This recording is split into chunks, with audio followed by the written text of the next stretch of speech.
हाय, मी नीलम. आज आपण थोडं लाईव्हमध्ये एक आगळं वेगळं जरा मला आमच्या लक्ष्मी बागेतली दाखवायची इच्छा झाली, म्हणून मी आज हा व्हिडिओ करते आहे. तर हे बघा, आपल्याला हे इथे दिसतेच आहे, हा सगळा निसर्ग. आणि त्या निसर्गामध्ये ही माझी बाग आहे, आंब्याची लक्ष्मी बाग. आणि ह्या बागेमध्ये आमच्याकडे हे कैलासपतीचं झाड आहे, इथे पुढे वडाचं झाड आहे, नंतर लक्ष्मी मंदिर आहे. मी सर्वच आपणाला दाखवीन. पाठीमागे सुपारी नारळाची बाग आहे आणि आंब्याची झाडं आपल्याला अवतीभोवती सगळीकडे दिसतातच आहेत. तर हे कॅनन बॉल किंवा कैलासपती हे रामायणातलं झाड आहे. ह्या झाडाचं वैशिष्ट्य असं आहे की हे फार रेअर आहे आपल्या भारतामध्ये.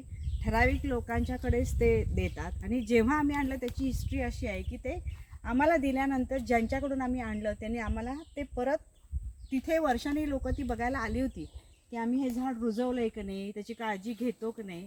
तर असं हे वैशिष्ट्यपूर्ण झाड. आपण बघा, ह्याच्याला ही जी काही फळं लागलेली आहेत, ही फळं ह्याला कॅनन बॉल म्हणतात. आणि आत्ता ह्याला फुलं नाही आहेत, पण मी तुम्हाला फुलाचा सुद्धा त्याच्यामध्ये फोटो दाखवेन की जेव्हा हे फुलांनी पूर्ण भरलेलं असतं त्यावेळेला ते इतकं सुंदर दिसतं. आणि ही जी फळं आहेत याला कॅनन, आणि ह्याचा शास्त्रीय उपयोग आहे. ॲक्च्युली खाण्यासाठी सुद्धा वापरतात. आणि आपणापैकी कुणाला जर ह्याची काही माहिती असेल तर ती तुम्ही माझ्याबरोबर नक्की शेअर करा. आणि ह्याचं वैशिष्ट्यपूर्ण ह्या झाडाचं आणखी एक मला तुम्हाला तुमच्याबरोबर शेअर करायला आवडेल की आम्ही प्रथम आमचं हे मंदिर नव्हतं, त्याच्यापूर्वीच आम्ही हे रोप आणलेलं. आणि बागेमध्ये 5-7 ठिकाणी आम्ही त्याचा प्रयोग केला, लावलं, पण ते कुठेही रुजलं नाही. आणि शेवटी आम्ही कंटाळून त्याला, तर इथे पाण्याची जागा आहे, इथे पाण्याजवळ असू दे म्हणून आम्ही इथे लावलं आणि ते इथे रुजलं. आणि ते इतकं सुंदर फोफावलं. आणि त्याच्या पुढचं वैशिष्ट्य असं की बरोबर आमचं इथे जी लक्ष्मीबाग आपल्या महालक्ष्मीचं मंदिर आहे, त्या मंदिराच्या समोर बरोबर हे झाड ॲटोमॅटिक आलं. म्हणजे त्या देवीनंच जणू आपल्याला स्वतःला हवं तिथं त्या जागेमध्ये रुजवून घेतलं. हे ह्या झाडाचं वैशिष्ट्य सांगायला मला फार आवडेल. आपल्या सगळ्यांबरोबर हे शेअर करायला मला खूप आवडलं. आणि ह्या टाकी ते किती प्रचंड वाढलेलं आहे, फोफावलेलं आहे. त्याचबरोबर इकडे 2 रुद्राक्षाची झाडं आम्ही लावलेली आहेत. इथे हे एक रुद्राक्षाचं आहे आणि तिथे त्या बाजूला एक दिसते, इथे ते एक रुद्राक्षाची, अशी 2 रुद्राक्षाची झाडं लावलेली आहेत. आणि पाठीमागे आपण बघू शकता आमची ही जी आंब्याची झाडं आहेत ती बघा कशी वाढलेली आहेत, कशी फोफावलेली आहेत, पसरलेली आहेत. आणि बाकी इकडे मग तुम्हाला नारळ आणि सुपारीची झाडं दिसतील. असं एक छोटंसं आम्ही इथे बन तयार केलेलं आहे. अतिशय सुंदर अशी ही जागा, शांत, स्वच्छ. इथे पक्ष्यांचे आवाज. बाजूने ही आमची 50 एकरमधील बाग आहे. 50 एकरमध्ये सगळीकडे जिकडे दिसेल तिकडे तुम्हाला आंबाच दिसेल. आता दाखव सगळी बाग. आणि सगळीकडे आता आपण थोडं बघत बघत आपण आता आपल्या वडाच्या झाडाकडे जाऊया. ह्याच्या समोरच वडाचं झाड आहे आणि त्याच्यामध्येच वडाच्या झाडाला पूर्वीचं 375 वर्षापूर्वीचं हे झाड आहे. त्या झाडाला डिस्टर्ब न करता त्यामध्ये आपण मंदिर बांधलेलं आहे. आणि हे सुद्धा एक वेगळाच चमत्कार म्हणता येईल. तर तुम्ही हे बघा, इथून हे सुरू होतं, ह्या उजवीकडून ह्या सगळ्या मेन झाड आपलं पुढे आहे. हे सगळ्या बाजूनं आलेल्या पारंब्या रुजून ही झाडं झालेली आहेत. मी आपणास मेन जे आहे खोड त्याच्याजवळ आपल्याला घेऊन जाते. तर इकडे बघा, आपण बघू शकता सगळ्या बाजूनी ह्या सगळ्या पारंब्या रुजून 375 वर्षापूर्वीपासूनचं जे झाड आहे ते आम्ही आहे असंच इंटॅक्ट ठेवायचा प्रयत्न केलेला आहे. हे इकडून हे सगळे दाखव. हे सगळं ह्या ज्या सगळ्या पारंब्यावर बघता जो आपण आत्ता बघत आहात त्या सगळ्या मेन झाड नव्हे, ह्या सगळ्या पारंब्या पुढे जाऊन ते सगळ्या खाली येऊन त्या रुजत हा असा महाप्रचंड काय वृक्ष तयार झालेला आपणास दिसतो आहे. आता इथे बघा हे सुद्धा. आणि हे पारंब्या ज्या रुजलेल्या आहेत ह्याचे आपण शेप्स बघू शकता. किती सुंदररित्या नॅचरलपणे हे झालेलं आहे. ह्याच्यामध्ये अगदी छानपैकी आपण दोरी बांधून झोपाळासुद्धा खेळू शकतो. ह्या पारंब्याला तर लहान मुलं लोंबकळतात ते तर आपल्यालाच माहीत आहेच. तर असं हे सुंदर वैशिष्ट्यपूर्ण झाड कोकणामध्ये देवगडपासून थोडं जवळ आहे. शिरगावपासून आतमध्ये यावं लागतं. किंजवडे दाभलवाडी इथे हे आमचं मंदिर आणि आमची लक्ष्मी बाग, आंब्याची बाग, अभय दोशी, नीलम दोशी यांची ही बाग आपण बघा, एन्जॉय करा. आपल्याला मजा आली का सांगा. हे बघा इथे बघा, इथे तर बघा ह्या सगळ्या पारंब्याच आहेत. मी तुम्हाला अजून पारंब्याच दाखवते आहे. ह्या सगळ्या पारंब्या रुजून इथे छानपैकी वर चढून बसायला सुद्धा सुंदर तयार झालेलं आहे बघा. आणि इथून मधून तुम्हाला थोडंसं मंदिर तिकडं दिसत असेल. आपण मंदिराकडे शेवटी जाऊ. त्यानंतर इथे बघून तुम्हाला वाटेल की हे मेन झाड आहे, पण हे सुद्धा पारंब्याच रुजलेले आहे. हे सुद्धा पारंब्यापासून आणि बाकी भोवतीनं खूप प्रचंड पसरलेलं होतं. पण आम्ही आता त्याला ह्या एका ठराविक लेवलपर्यंत 1 एकर एरियापर्यंत आम्ही त्याला आता रिस्ट्रिक्ट केलेलं आहे. इथून परत बघा असं कमानीतून गेल्यासारखं ह्या सगळ्या पारंब्या दोन्ही बाजूनी तुम्हाला खाली आलेल्या दिसतात. त्याच्यावर सगळ्या सुंदर वेली चढलेल्या आहेत. आणि आजूबाजूला जिकडे बघाल तिकडे आंब्याची महाप्रचंड झाडं. जवळजवळ 30 वर्षापासूनची ही सगळी आमची मेहनत आहे. आणि ह्यामध्ये हे सगळे वैशिष्ट्यपूर्ण हे झाड, ह्याच्यामध्ये सुद्धा ह्याच्यावर हे नॅचरल बघा इथे कसं तयार झालेलं आहे. ह्याला तर खूप डिमांड आहे बाजारामध्ये. हे स्पेशली घेऊन ह्याच्यापासून इंटिरियर केलं जातं. ते आमच्या इकडे नॅचरल केलं जातं. आणि दुसरं ह्याचा उपयोग झाडांना असा की झाडांना हे प्रोटेक्शन मिळतं आणि एक प्रकारचं खाद्य मिळतं. अजूनही आपण ह्या पारंब्यामध्येच फिरतो आहोत. आपण आता मंदिरच्या मागच्या बाजूला आलेलो आहोत. हे बघा ह्या सगळ्या पारंब्या रुजून हे अशा पद्धतीनं सगळं वरपर्यंत वरपर्यंत बघा.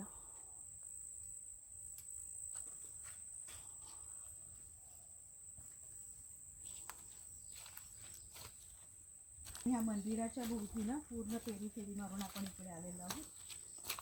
आणि आता इथे सुद्धा खूप प्रचंड वाढलेलं होतं, पण आता ते थोडं कमी केलेलं आहे. आणि आता ह्या ज्या वरच्या पारंब्या येतील त्या रुजवून आता इथून आपण असं आता पूर्णपणे त्याचं सर्कल करणार आहोत. ह्या अलीकडं रुजवून पारंब्या त्याचं ही झालेली ही लेटेस्ट झाडं आहे. अशा पद्धतीने बघा पूर्ण फेरीमध्ये तुम्हाला दिसतं.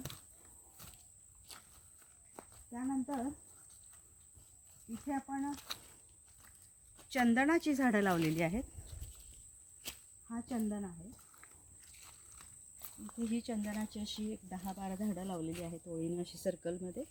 आणि त्याच्या भोवतीनंच हे जेव्हा वाढतील वडाची झाडं तेव्हा ती भोवतीन अशी त्याच्या येतील.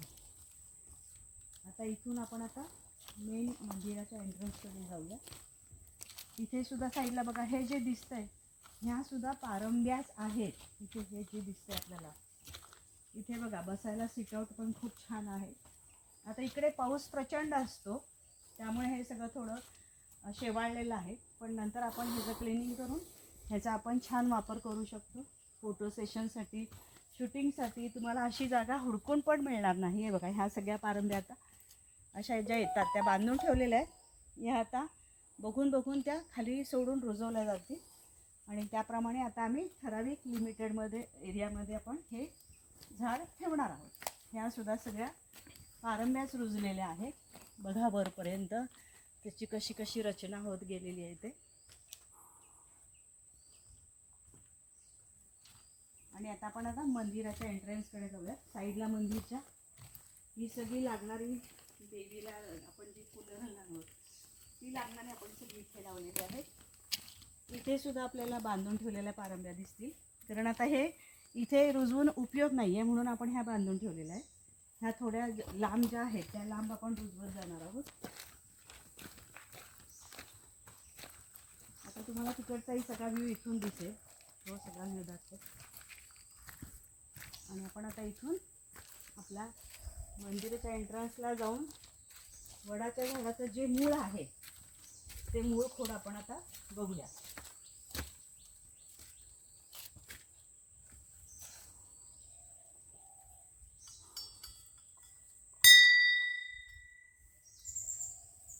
इथे हे तुळशी वृंदावन केलेलं आहे आणि इथे हे आपण मंदिर बघू शकता. आपण आधी झाड बघून येऊया, वडाचं झाड. हे बघा, ह्या सुद्धा वडाच्या पारंब्या ज्या आहेत ह्या इंटॅक्ट ठेवलेल्या आहेत. हे काहीही डिस्टर्ब न करता त्या पद्धतीनं ह्याचं सगळं बांधकाम करून इथे आपण मंदिर केलेलं आहे. तसेच ह्या बाजूला सुद्धा ह्या आहेत बघा, आपणाला ह्या दिसतील इथून. हे पारंबीच रुजलेली आहे, पण आपण ती इथे काय केलेली आहे, सेव्ह केलेली आहे. तशीच इथे सुद्धा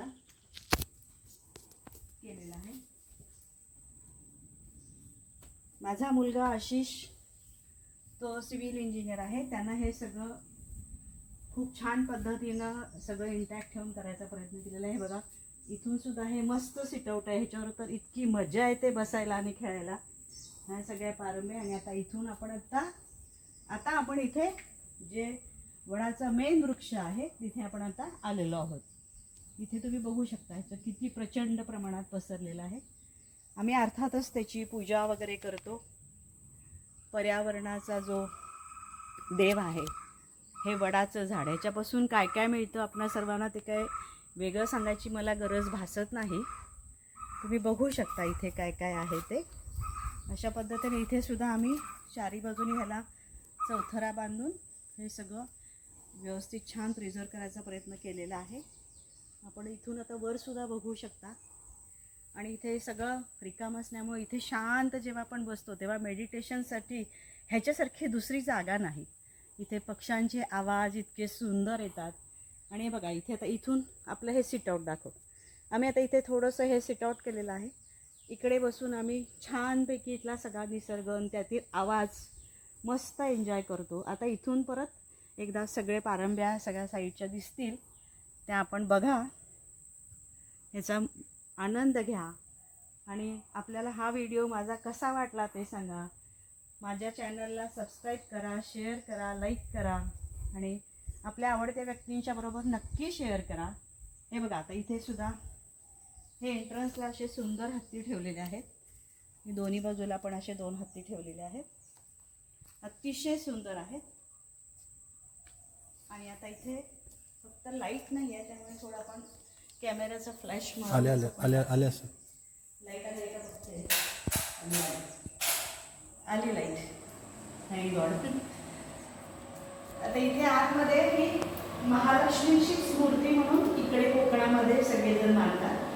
पण इथे मी जैन आहे आणि ही आम्ही पद्मावती माताची मूर्ती म्हणून तिला मानतो. अर्थात पद्मावती माता, महालक्ष्मी माता, भगवती माता हे सगळ्या एकच आहेत. आणि ह्याच्यावरती तुम्ही बघाल इथे जवळ इथे आपण पार्श्वनाथ भगवानची वरती मूर्ती केलेली आहे आणि त्याच्यावर हा आपण फणा इथे घेतलेला आपल्याला दिसेल. त्यामुळे ही पार्श्वनाथ भगवानची मूर्ती आणि ही पद्मावती माताच्या फणामध्ये माथ्यावर इथे तुम्हाला पार्श्वनाथ भगवान दिसतील. आणि मग बाकीचे सगळे मग इथे गणपती बाप्पा आपल्या सगळ्यांच्या आवडीचा, श्रीकृष्ण आणि विठ्ठल रखुमाई, अशा पद्धतीनं हे आपण मंदिर छानसं सजवलेलं आहे. आपल्या महालक्ष्मीच्या मंदिरामध्ये आपण जसं देवीला साज शृंगार करतो, साडी नेसवतो, त्याच पद्धतीनं आम्ही इथे ही प्रथा ठेवलेली आहे. आणि जे कोणी त्याची पूजा अर्चा करतात ते आपल्या जैन पद्धतीनंच आंघोळ वगैरे करून पूजेचेच कपडे घालून त्या पद्धतीने इथे सगळी पूजा अर्चा सकाळी बरोबर टाईमवर 6 वाजता म्हणजे 6 वाजता करतात. आणि इथे जर सगळं आपण पक्षार वगैरे करतो त्याप्रमाणे इथे पक्षार वगैरे सगळं करून मगच इथे पूजा अर्चा केली जाते. आणि इथे या पद्धतीने हे छोटंसं सुंदर मंदिर आम्ही केलेलं आहे. आणि या सगळ्या लक्ष्मी मातेच्या कृपेनंच हे आमचा सगळा परिसर, आमची सगळी बाग ही सगळी सुंदर झालेली आहे. आता इथे सुद्धा आपण बघू शकता की वरती गोपूर, वरती मंदिरामध्ये बघा महालक्ष्मी मंदिराची सेम टू सेम कॉपी करायचा आपण इथे प्रयत्न केलेला आहे. वरती बघा इतकं सुंदर केलेलं आहे. आणि जेव्हा आपण ह्याच्या खाली बसतो तेव्हा ह्या आपल्या क्राउन चक्रामध्ये तिथून येणारी जी शक्ती आहे ती आपल्यामध्ये भरभरून येते. आणि मेडिटेशन जे करतात त्यांना मी जे बोलते ते कळेल की ह्याच्या खाली बसल्यानंतर आपल्याला त्यातून मिळणारी ऊर्जा ही आपल्याला आपल्या सर्व कामासाठी, आपले जे काही ऐच्छिक आहे त्यासाठी ती आपल्याला खूप मदत करते. आणि अशा पद्धतीनं हा सगळा परिसर खूप सुंदर बनवायचा प्रयत्न केलेला आहे. मला वाटते आपणा सर्वांना हे नक्कीच आवडलं असेल. कदाचित हे सांगताना माझ्याकडून काही त्रुटी राहिली असेल तर आपण आता ह्या व्हिडिओमध्ये आपण बघू शकता की जितकं काही आपल्याला करणं शक्य आहे ते आपण केलेलं दिसतं. इथे आपण टेप रेकॉर्डर आणि हे सुद्धा ठेवलेलं आहे. आपण रोज सकाळी ह्याच्यावर आपण गाणी लावतो. गणपती बाप्पाची असतील, महालक्ष्मीची असतील, आपली जैन असतील. त्याचबरोबर इथे माईक सुद्धा ठेवलेला आहे. आजूबाजूच्या गावातील बरीच भजनी मंडळं स्वतःहून इथे येतात आणि नवरात्रीमध्ये इथे बाहेर बसून सगळेजण छानपैकी भजन वगैरे करून त्याचं खूप मोठं इथं त्याचं आहे. सगळेजण मांडतात इथे आणि इथे ह्या देवीला जे काही तुम्ही मागाल ते तुमची इच्छा पूर्ण होते असा सगळ्यांचा अनुभव आहे. इथेच छोटंसं आपण एंट्रन्सला कासवसुद्धा लावलेलं आहे. अशा पद्धतीनं ही माझी लक्ष्मी बाग आणि हे माझं लक्ष्मी मंदिर. तेव्हा आपणा सगळ्यांना आवडली असेल अशी इच्छा व्यक्त करून मी आपणा सर्वांचा निरोप घेते. पुन्हा एकदा सांगते की माझ्या चॅनलला लाईक करा. बोलकी पुस्तके हे माझं चॅनल आहेच आहे. त्याचबरोबर सप्तरंग 594 या चॅनलवर पण तुम्हाला भरपूर बरेच ऑडिओज व्हिडिओज मिळतील. तुम्ही त्याचा नक्की आनंद घ्या, शेअर करा. धन्यवाद. आता आपण इथे मंदिराच्या बाहेर आल्यानंतर हा शेवटचा आपला बघा तुम्ही कळस बघू शकता. ह्या कळसाचं सुद्धा वैशिष्ट्य असं आहे की याच्यामध्ये आपण कुठेही नाही, म्हणजे ज्या पद्धतीनं जे मंदिराचं सगळं करावं लागतं त्या पद्धतीनं आपण इथे स्टील न वापरता आणि संपूर्ण वडाच्या झाडाच्या मधोमध बसलेलं हे सर्व काही आपण करायचा प्रयत्न केलेला आहे आणि खूप सुंदररित्या ते झालेलं आहे. आपण तेव्हा सगळ्यांनी त्याचं दर्शन घ्या, त्याचा आनंद घ्या, त्याची मजा लुटा आणि असेच छान छान व्हिडिओज मी आपल्या सर्वांसाठी तयार करत जाईन. तेव्हा आपण सर्वांनी ते नक्की बघा.